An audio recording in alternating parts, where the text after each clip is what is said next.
కానీ ఇప్పుడు నేను కూడా అనవలసి వస్తుంది. సత్యాని అడ్డం పెట్టుకుని సత్యాతో కేసులు వాదించేలా చేసి మేం ఓడిపోయేలా చేసింది.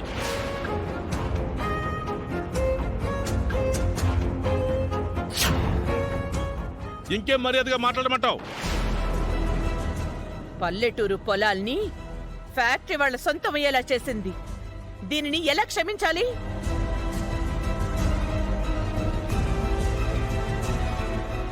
జరిగిన చిన్న పొరపాటుకి 100 కోట్ల రూపాయలు నా ఆఫీస్ వాళ్ళు ఆస్తి రూపంలో రికవరీ చేసుకునేలా చేసింది. అన్ని విధాలుగా అన్ని వైపుల నుంచి మమ్మల్ని రోడ్డుకిడ్చేలా ప్రయత్నం చేశావు. నువ్వు ఆ సత్యగాడు చేతులు కలపడం వలన ఇల్లు కూడా ఖాళీ చేసి బయటికి పోవాల్సిన పరిస్థితి వచ్చింది. మీ ఇద్దరి పగ మమ్మల్ని దిక్కులేని వాళ్ళలా మార్చబోతుంది.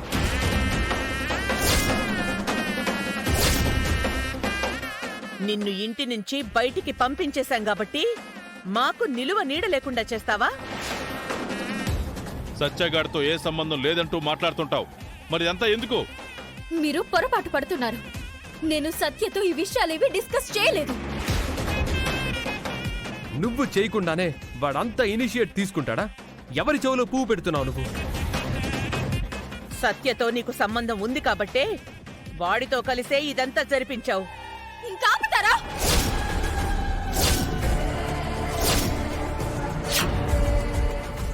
ఈ విషయాలతో గాని సత్యతో గాని నాకు ఏం సంబంధం లేదు లేదు లేదు.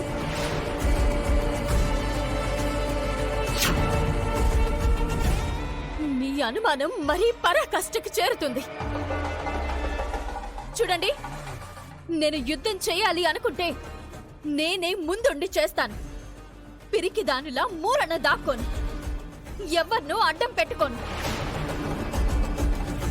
ఎవరితోనైనా పోరాడగల ధైర్యం, ఎంత దూరమైనా వెళ్ళగల తెగువ నాకున్నాయి.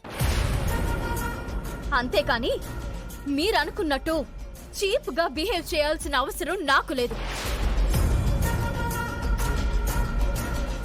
ముందు మీరు నిజాలేంటో తెలుసుకొని రండి.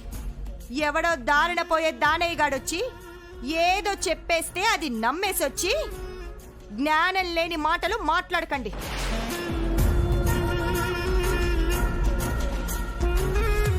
పడుతుంది కదా అని ఎలాంటి మాటలైనా అనేయొచ్చు అనుకోకండి.